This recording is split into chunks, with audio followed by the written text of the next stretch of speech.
How to combine multiple workbooks into one in Excel. If you have a bunch of workbooks that are all formatted exactly the same, you could copy and paste them all into one.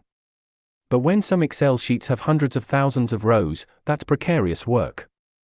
Instead, put all those files in the same folder. In Excel, go to the Data tab on the ribbon and select Get Data, from File, from Folder, pick your folder and click Open. You'll get a window showing the name of each file. At the bottom, click the Combine menu and select Combine and Load to. Another window will pop up now called Combine Files, with a sample of what you'll get. Click OK. You'll now get an Import Data dialog box asking if you want this to be in a table, a pivot table report, or a regular pivot table. You can also choose to put it in a new worksheet or an existing worksheet. Wait a while, it can take time if it's a big set of files.